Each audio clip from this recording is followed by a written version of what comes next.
to welcome you on behalf of the Cuyahoga County Public Library is their board chair, Maria Spangler, who is the Director of Community Engagement as well at Sherwin-Williams. Maria Spangler, ladies and gentlemen.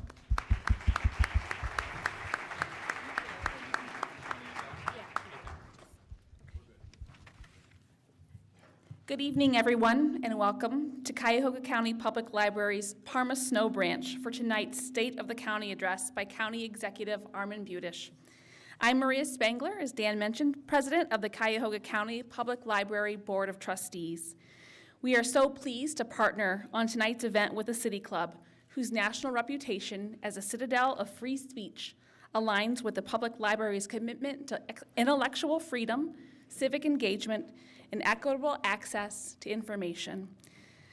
Given the shared values of our organizations, this seems the perfect place for our community to come together to learn about County Executive Budish's vision for Cuyahoga County and progress thus far in this first State of the County address. If this is your first time in our renovated Parma Snow Branch and new auditorium, we hope you take a few minutes to check out this building. This event is truly why we build the buildings that we do. This renovation is part of 18 capital improvement projects that Cuyahoga County Public Library has undertaken over the past few years to reduce our annual operating costs and enhance the quality of service we deliver across the 47 communities that we serve across Cuyahoga County. On behalf of the Library Board of Trustees, I thank you for joining us for tonight's 2015 State of the County Address. And now, I'll turn it back over to our friend Dan Moulthrop. Thank you very much, Maria.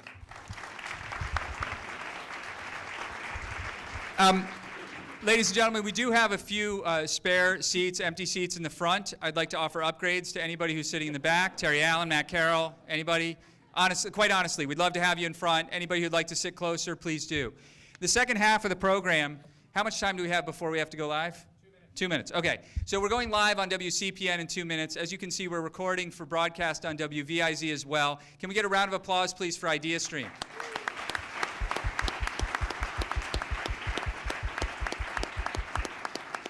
I worked with these guys for 5 years, and it's such a pleasure to get to work with them for these events and at every Friday forum at the City Club. They are true consummate professionals, and they really are. Across the country, you guys may not realize this, but ideastream really is one of the best public broadcasting entities in our nation. So we're very pleased to be able to work with them. Indeed, thank you, yes. The second half of the program, as many of you know, is devoted to an audience Q&A. It doesn't work unless the audience provides the cue. And I rely on you, we all rely on you to ask great questions. All of you are interested. You're here because you care. You're here because you want to know what's going on. And I encourage you to ask the questions that are on your mind. County Executive Budish is delivering the State of the County at the City Club of Cleveland because he wants to answer your questions. So don't be afraid that you're going to hurt his feelings by asking a tough question. He's been in public life. He's used to tough questions. So please do participate in the Q&A, and thank you all so much for being here. We're going to get started in just a moment.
That was cool.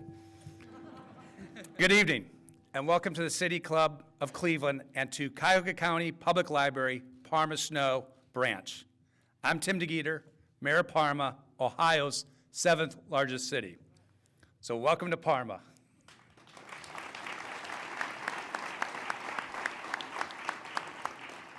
as well as, and welcome to the State of the County, which will be delivered by Cuyahoga County Executive Armond Budish. Armond is a good friend who I had the pleasure of serving in the Ohio House when he was our speaker. Mr. Budish took office in January of this year, our county's second elected county executive. His election came after a vigorous campaign, one distinguished by a bipartisan commitment by both candidates to focus on economic development and job creation. And coming into office this January, Cuyahoga County Executive Budish inherited a county government that had been remade in the previous 4 years. In his inaugural address, Mr. Budish laid out 4 priorities to deliver economic growth to the region. First, strengthening existing assets, specifically our lake and our investment in the Convention Center and Global Center for Health Innovation. Second, supporting the entrepreneurial ecosystem. Third, a stronger workforce development pipeline. And fourth, supporting the prison reentry community to become employed and reduce the recidivism. And he promised to, quote, think big and take some risk. The intervening 100-plus days have been marked by a widely covered review of the county's budget and spending commitments. And I think there was also something about 100 meetings with business leaders in those first 100 days. I guess we'll find out how that worked. In all seriousness, though, that budget review prompted praise from both the media and county council members on the other side of the aisle. And there's not much of an aisle separating Republicans and Democrats in Cuyahoga County. The Plain Dealer editorial board called his approach an example of clear-eyed policy. And Republican David Greenspan, who's here tonight, and chairs the Finance and Budgeting Committee, said, quote, we are aligned as far as the ideology Armond has adopted on finances. I'm sure we're going to hear much more about this, and I know we want to get to it. So ladies and gentlemen, members and friends of the City Club of Cleveland, citizens of Cuyahoga County, please join me in welcoming our county executive, Armond Budish.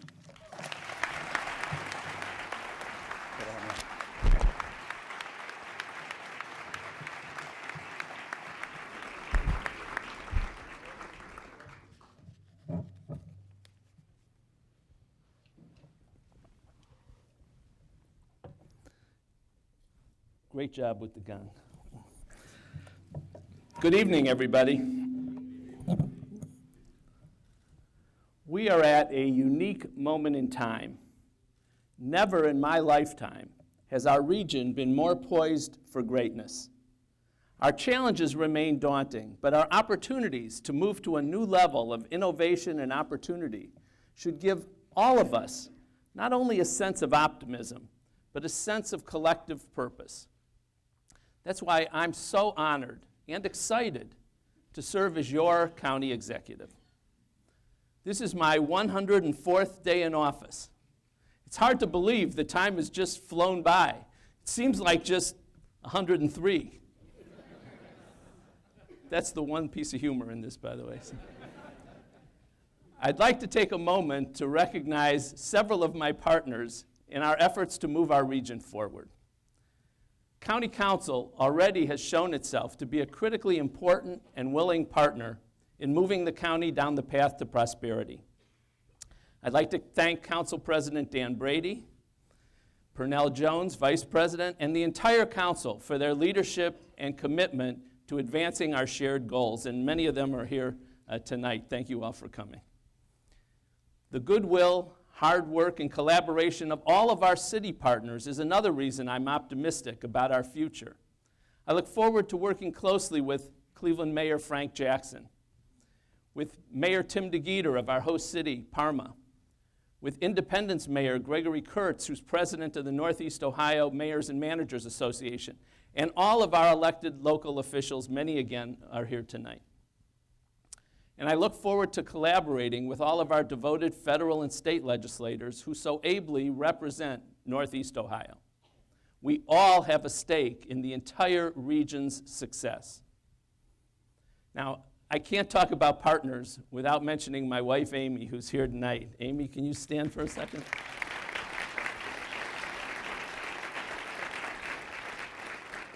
She shares my passion for making sure this government best serves the people of Cuyahoga County. I thank her for her wise counsel, which is based on her years of experience as a community leader and consumer affairs advocate. And I especially appreciate the fact that she never criticizes anything I do.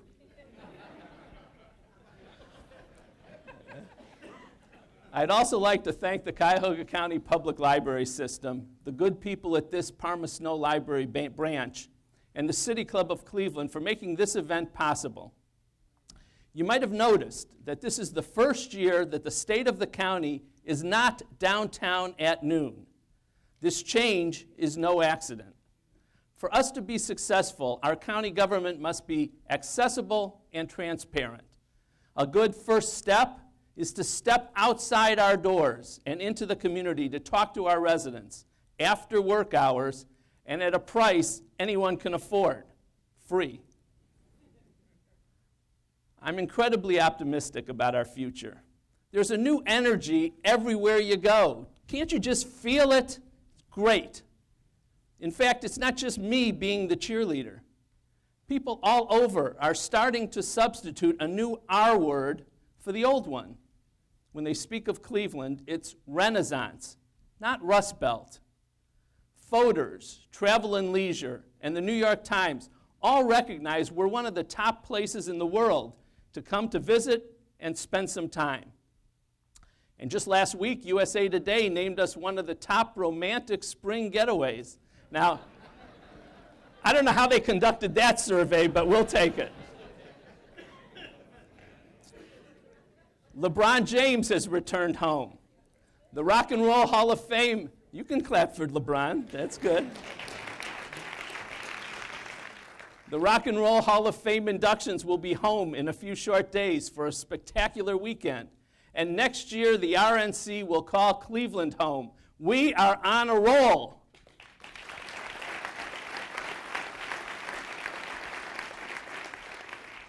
We can boast of brain gain during the last several years. Today, 17% of our workers have an advanced degree, which makes us 10th in the country. We can boast the 6th most hospital jobs and the 3rd highest hospital job growth in the nation. When Philips Healthcare announced it was moving its nuclear medical headquarters here, Governor Kasich tweeted, "Silicon Valley is coming to Cleveland." While this is an exciting moment in our history, we must keep pressing our pedal to the metal. There's lots to do and no time to waste. Our county has suffered too much population and job loss. Our unemployment rate is way too high, almost a full point higher than the state rate. Too many of our most vulnerable citizens, particularly our children and our seniors, are living in poverty. And our infant mortality rate is shamefully high. These are problems that we can solve if we all work together. So let's focus on the essential, unique role county government must play in engaging with all of our residents to achieve a broad-based, sustainable, healthy, and prosperous future. My 3 top priorities, I've boiled them down to 3 now, not 4. My 3 top priorities are simple. First is job growth and opportunity. We must support businesses as they create and grow jobs at all levels. Creating job openings alone, though, is not enough. We, the county, must also help people get the education and training they need to qualify for those jobs. And we must keep our cities and our neighborhoods vibrant and dynamic to attract and retain the talent needed to fuel business growth. Second is fairness, it's equity, it's justice. Finally, bridging the wide opportunity gap that holds so many of us back. It's stunning to me that in 2015, we still permit the accident of birth, those factors beyond our control, like who our parents are, their zip code, or the color of our skin to be predictors of the future. Whether our babies will live to see their first birthdays, whether our 5-year-olds will be ready for kindergarten, whether our young people will be headed for college, or whether our courageous entrepreneurs can get a business loan. We must do better, and we will.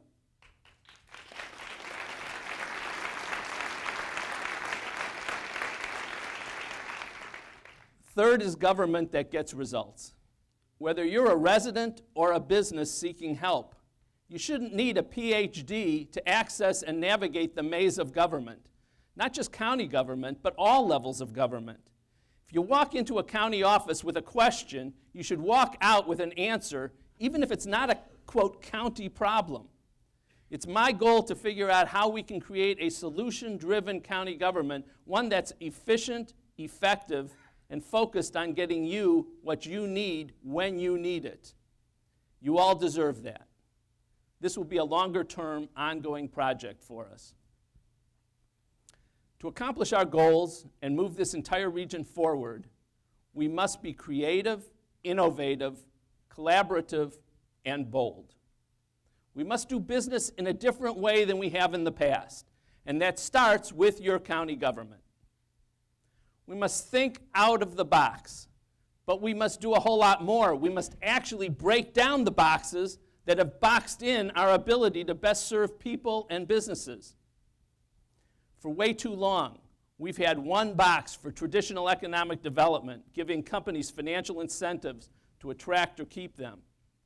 We've had another box for workforce training, and we've had multiple boxes for social services, one for health care, one for child care, one for veteran services, and on and on and on. These rigid boxes create obstacles that undercut our mission of enabling people to attain success. We need to break down the barriers between particular social service programs and between social services, economic development, and workforce training. This makes sense from both an economic and a human perspective. Consider a common situation. A person, we'll call her Sherry, comes to the county because she and her kids need health care. And of course, we would help her.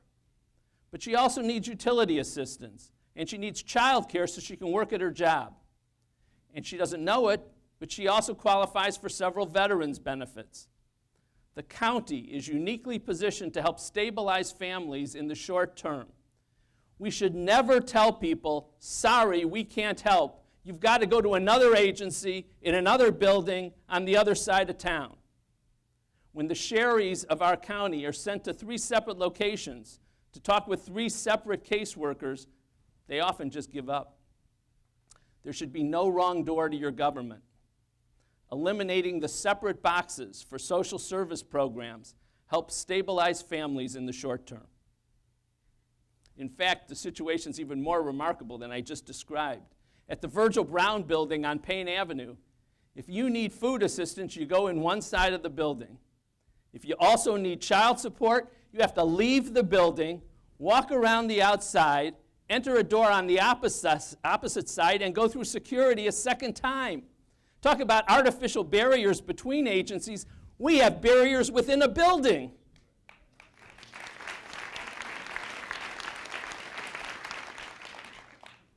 We should also eliminate the boxes separating economic development and social services, and instead treat them together.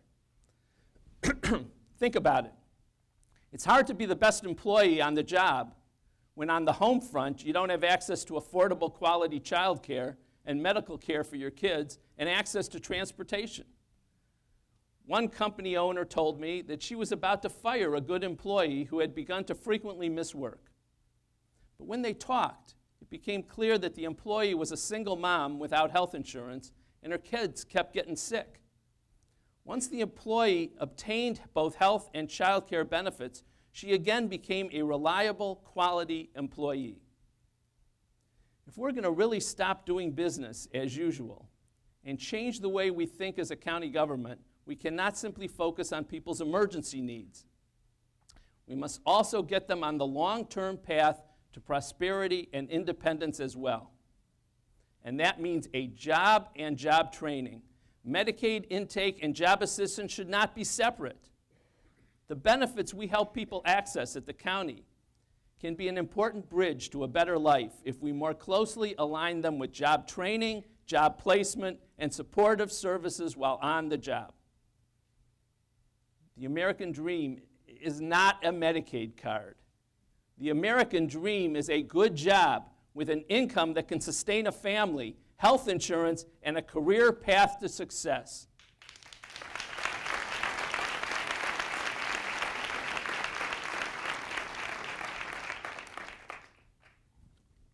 So, 3 priorities: job growth and opportunity, fairness and equity, and government that gets results. We'll be talking with you, all of you, over the coming weeks and months about how to move our 3 priorities forward. No matter how we define the path ahead, one thing is clear. Not only must your county government strive to be creative, innovative, and bold, thinking and acting differently than we have in the past, but we must also be a good partner to those of you in other sectors who are doing the same thing. In fact, it's precisely this innovative and bold thinking that once made our region great. A century ago, Cleveland was the Silicon Valley for the Industrial Revolution. We could boast more inventors and more patents per capita than anywhere in the United States of America. People here were smart, creative, and willing to take a chance. And you know what? They still are. We already have pockets of innovation and entrepreneurship that are really exciting. Of course, there are the big players, the better-known players like the Cleveland Clinic, the Harrington Institute at University Hospitals, NASA, Parker, and General Electric, each of which is regularly generating innovations. But we also have tremendous lesser-known jewels that are in our crown. Innovators like John Nottingham and John Spirk, graduates of the Cleveland Institute of Art. They both turned down job offers from big companies and started business here in Cleveland, literally in a garage. What have they done? Let's see. They took a plastic bedpan, sprinkled a little creative pixie dust, and it became the Little Tykes wagon. Then there's the Dirt Devil and the spin brush electric toothbrush. And how about that plastic dosage cap that you find on the top of the Pepto-Bismol bottle? They created that too. In fact, they've done so much. Forbes calls these visionaries the closest thing to Thomas Edison. And that's not all. Take Jeff Thrope, a Case graduate with more than 60 patents for neurostimulation devices. In 2008, he sold a device to Medtronic to treat bladder incontinence for $42 million. He loves Cleveland, and he wants to do more right here, as do so many others. Let's smooth the way for them. I envision a future right here in Northeast Ohio where we can again say that we are the hub for innovation, creativity, and entrepreneurship.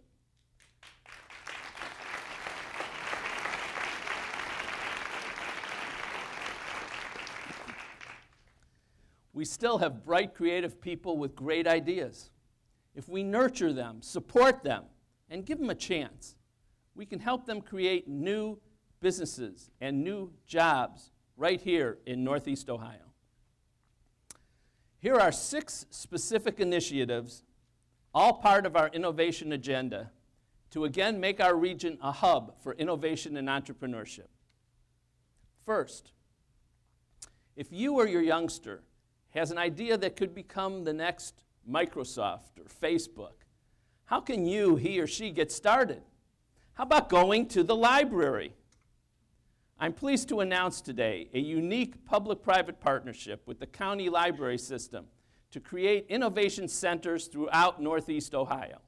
We'll start with a pilot at 3 libraries in Garfield, Mayfield, and the Parma Library. This will be one part of an innovation ecosystem. If you have an idea for a business, come to the library. You'll be able to work on a high-speed internet connection with helpful equipment like a 3D printer and an assortment of software options. Mentors from wonderful incubators like ThinkBox, Launch House, and Bizdom will make themselves available to teach and counsel our new entrepreneurs, along with experts from CASE, Cleveland State, NASA, Jumpstart, and Tri-C. What else can we do to support innovators and entrepreneurs in our region? I believe we can turn Northeast Ohio into the Silicon Valley of healthcare. You know what? We already have a great foundation to build on.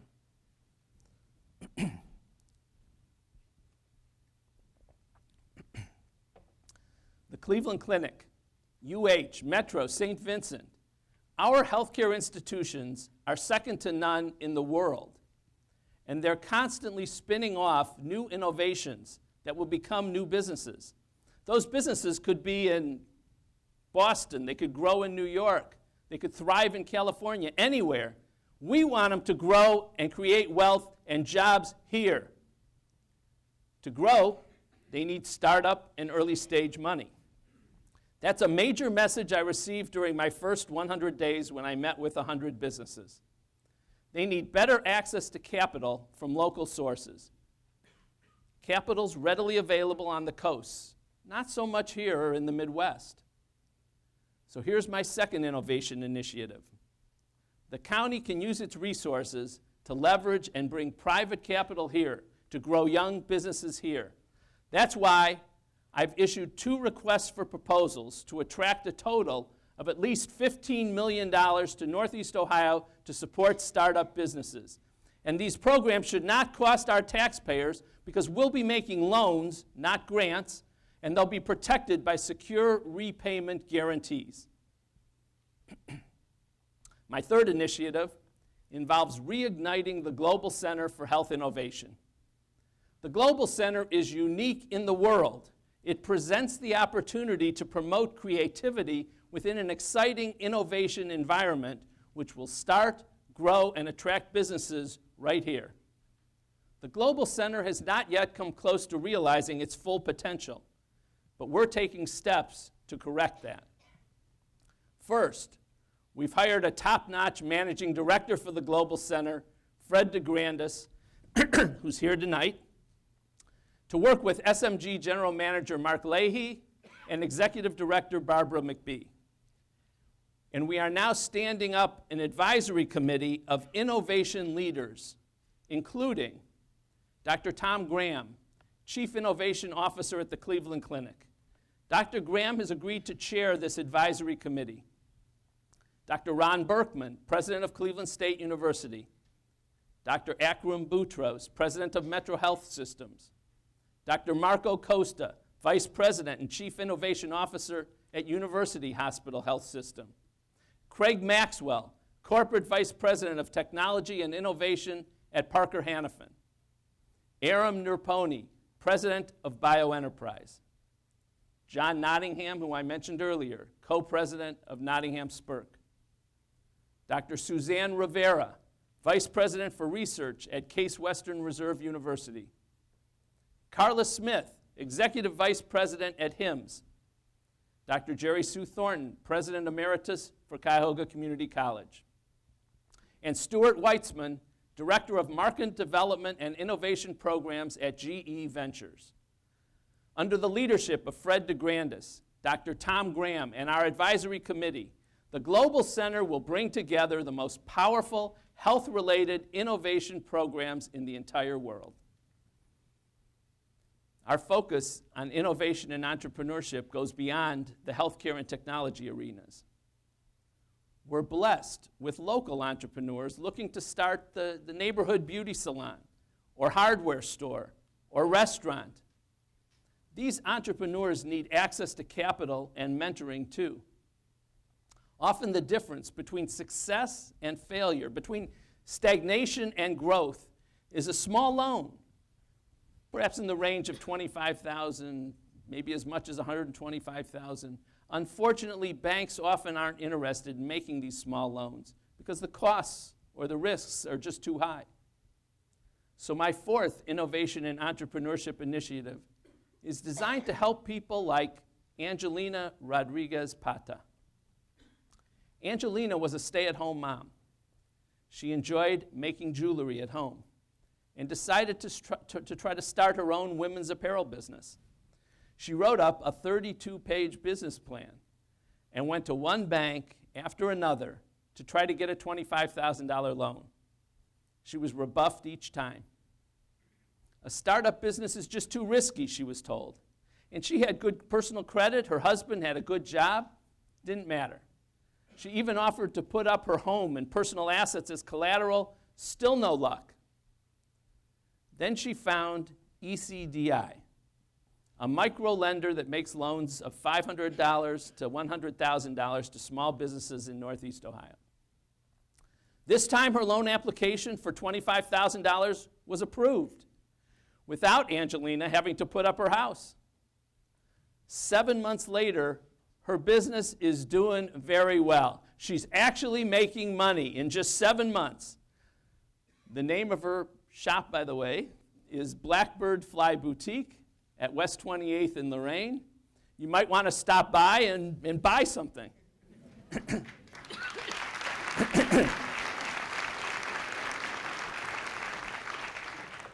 You can tell her that Armond sent you, but it won't get you any discount. Is Angelina here tonight? She was supposed to be here, but she owns a small business, and she's obviously working late. In 2013, Cuyahoga County made a loan to ECDI in the amount of $550,000, along with other funders, to help it get going in our region. Today, it's made 111 loans in our county of $2.9 million. 61% of the businesses supported by these loans are owned by women. 70% are minority businesses. Because these loans are circulating and drawing some interest, the balance on our loan availability remains at about $550,000. The county hasn't lost any money. And that's money that we can continue to recycle, enabling more local development. We can do even more to support small business entrepreneurs. As my fourth innovation initiative, we've designed a new program through which the county, subject to council approval, will use a secured and guaranteed loan of $2 million to leverage the raising of an additional $8 million. This program will make loans to many, many more small, female, and minority-owned businesses, and again, should be at no cost to the county. Fifth, inclusion is an essential part of innovation. When we talk about small businesses, we must recognize that businesses owned by and employing minorities and women have just not gotten a fair shake. The county recently completed a disparity study, and the results are clear and disappointing. If we are to move forward as a county, we must all move forward. We cannot leave minorities and women behind.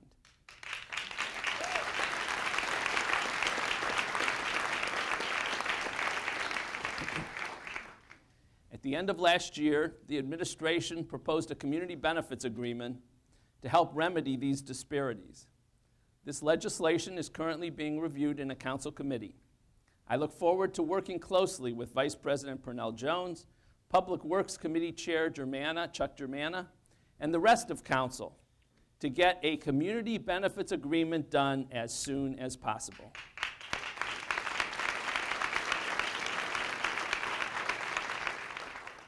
In the meantime, there are two other steps we can take right now.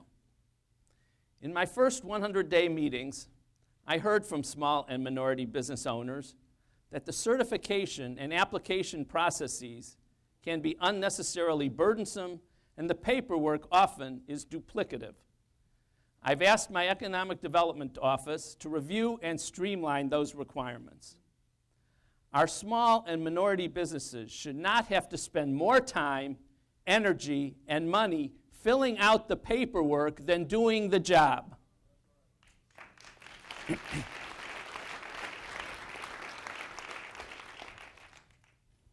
I also heard that small and minority contractors often can't qualify for projects because the bonding requirements set by government are too high. For a small minority contractor, having to come up with $50,000 or $100,000 bond can be an insurmountable hurdle. To address that problem quickly, I will be sending to Council legislation seeking to eliminate the bond requirement on jobs smaller than $250,000. This will give qualified small and minority contractors who previously could not afford a bond to have the chance to work on county projects for the very first time.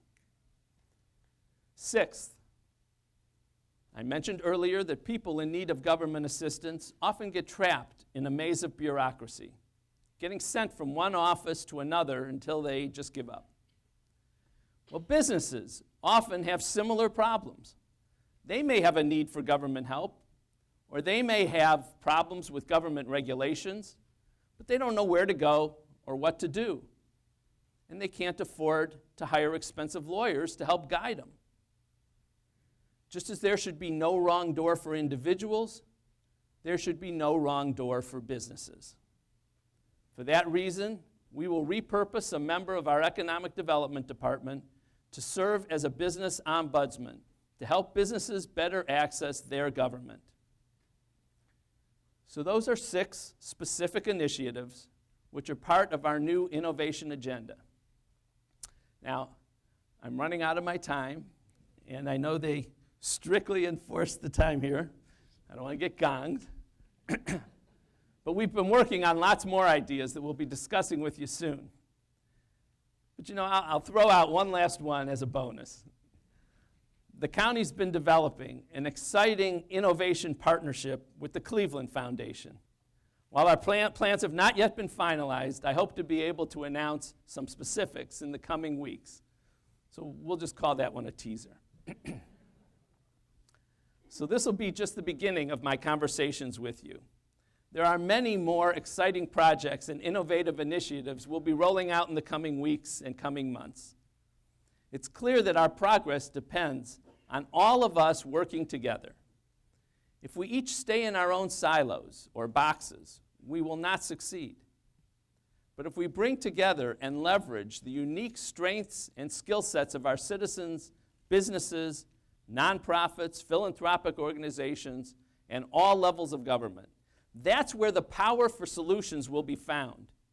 Solutions to achieve our shared vision for an economically vibrant, healthy, and prosperous region. We must all work together. We must work together to create and grow jobs. We must work together to bridge the opportunity gaps that hold people back. And we must work together to make government work for you. I stand here ready to do my part, to work with you. I need you with me.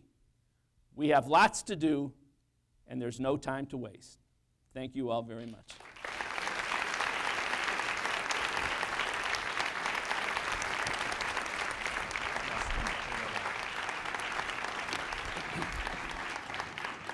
Thank you very much, Mr. County Executive. I'm Dan Malthrop, Chief Executive at the City Club of Cleveland, and this evening, if you're just joining us on the radio or on television, we are enjoying the annual State of the County address this year, the first for County Executive Armond Budish of Cuyahoga County. We're about to start the Q&A, and we encourage you to organize your questions now and remind you that your questions should be brief and to the point. You can form lines behind the 2 microphones that we have in either aisle.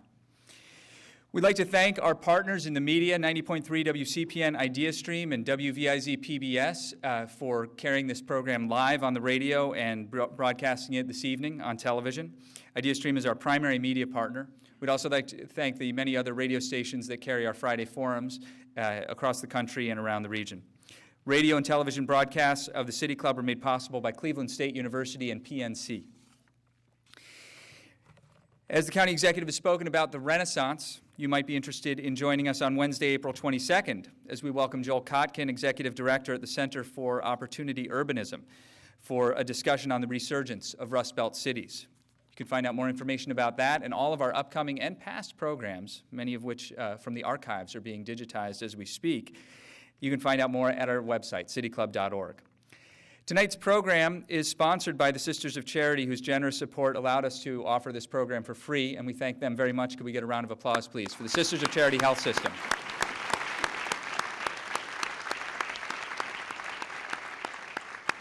We are also supported tonight, of course, by the Cuyahoga County Public Library System, which provided this venue and is hosting us this evening. Could we get a round of applause for the Cuyahoga County Library?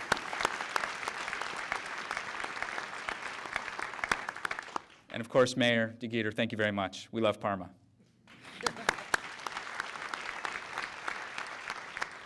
And now it's time for our traditional City Club Q&A. We welcome questions from everyone, of course, members and guests and friends and all attendees. As I said, the lines are forming behind the two microphones. And let's get started. Mr. County Executive. Thank you. County Executive Budish, you said recently that the county would not be able to take on new projects because of the obligations that the county already has. Would you talk a little bit about that? Well, thank you for the question. I don't believe that's quite the way I put it. We will take on new projects. We will continue moving the momentum forward that we've had. We have done some great projects in Cuyahoga County. The council and last administration did some wonderful, wonderful things. What I said was that looking forward, we have to make sure we can pay for future projects. And we have a great deal of debt, and we have a significant debt service that we have to look at, and to add to that is difficult right now. So what we will be doing is looking at ways to find money in our budget, and I believe that can be done. We have a task force that I put together of experts in the financial world that are, it's just tremendous that so many people agreed to give us time, effort, and energy. And they've agreed to help go through our budget with us and help us find savings, find funds, so that we can continue to do the projects that we all want to do, and some of which we have to do, like Metro Health and the Justice Center and others, major capital projects that are in need of our help.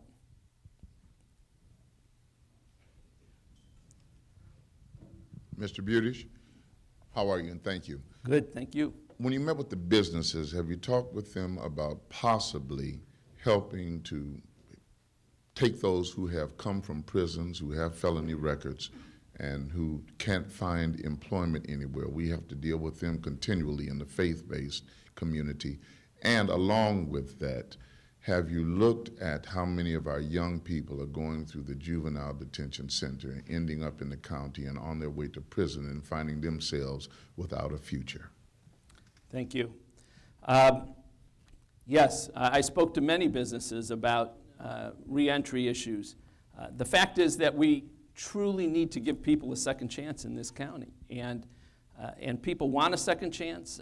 There are many people who have records, prison records for minor drug offenses that find themselves unable to get a job ever because of one mistake during their lives. So we need to look at ways that we can deal with reentry. I had a great meeting, for example, with Brandon Kristofsky at Edwin's restaurant. What they're doing is fabulous at Edwin's. They have basically a school within Edwin's restaurant at Shaker Square, and again, another place I recommend you go if you have a chance, where they're giving people a chance to learn a trade, a career in all different parts of restaurant service. What's wonderful about that program, and why I'd love to figure out if there's a way to reproduce that in other areas, and Brandon has indicated that he'd like to work with the county on that, it's the caring piece of it. It's the fact that if somebody comes to his school to work with Edwin's, and they have a drug problem, and Brandon recognizes that, he doesn't fire him. he gets them connected to county services to help them get the treatment and rehab that they need. And then he'll take them back. And it is working. The recidivism rate for people who have gone through Edwin's is minuscule. It's a tremendous program, and one that Brandon and I have talked about ways that we might be able to replicate that in other businesses and other fields. And it's an exciting opportunity for us, I believe. Thank you. I might also add, because I don't want to omit, the county Common Pleas Court has a reentry court that is also amazing. I've visited out there. I've met with the people who are going through that program, and I will tell you that that too is exciting. Their recidivism rate is also almost non-existent. If there's a program that's working that we can scale up in this county, we need to look at being able to do that. That's a program that is working. Hi. The city of Cleveland is known as a green city on a blue lake, and the state of Ohio is a leader in terms of LEED certified K-12 schools. Where does environmental sustainability fit into your priorities? Thank you for asking that. County Council last year created a Department of Sustainability for the county. We have appointed our first director and a deputy director, who are both here tonight. Mike and Chanel, are you guys around here somewhere?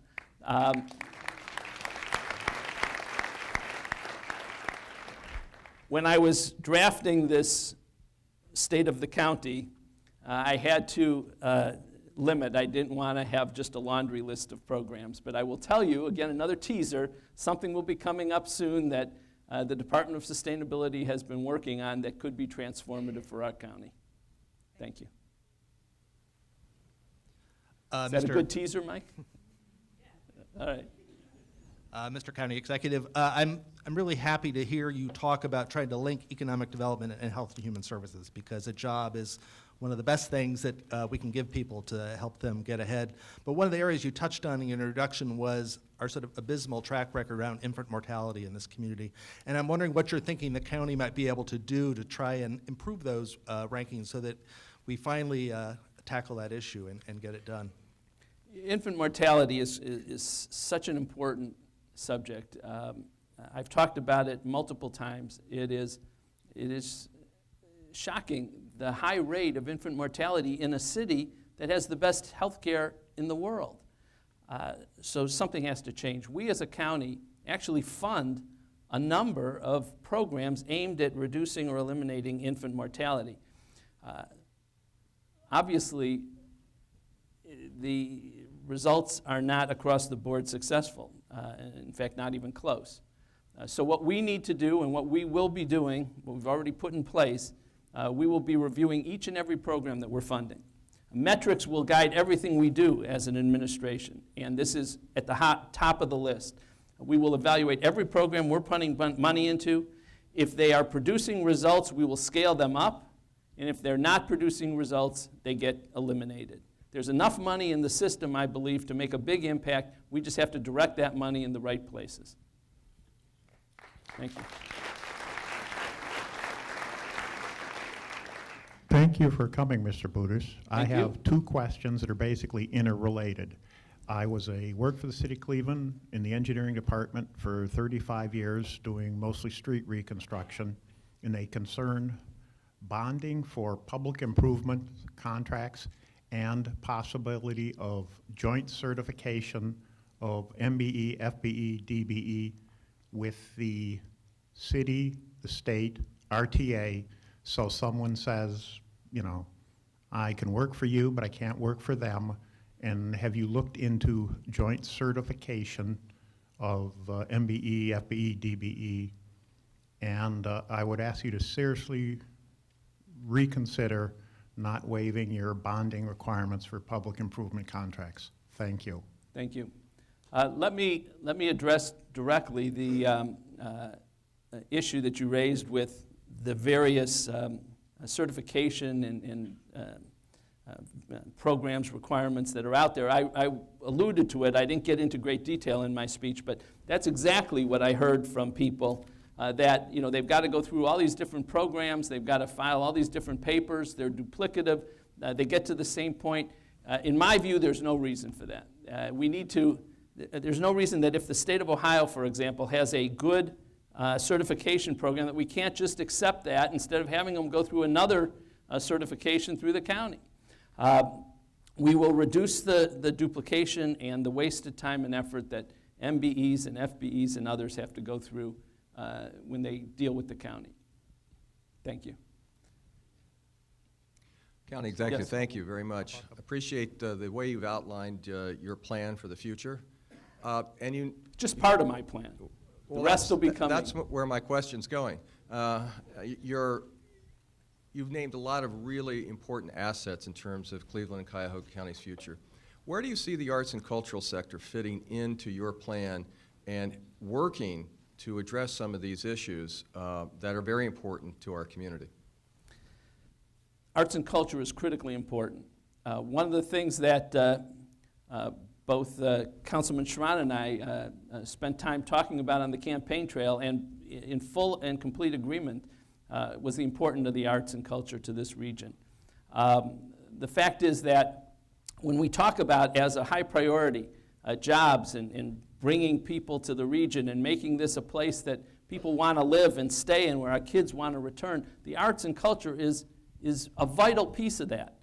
So I am fully supportive of the levy that's coming up. I've already had a meeting with Council President Brady. I know that Council and I will be working closely with the CAC and others. Barbara Robinson's here, who I know is working hard on this levy program to make sure that we get it passed and to make sure that we continue to provide high level of support for the top arts and culture city, perhaps in the world. Thank you.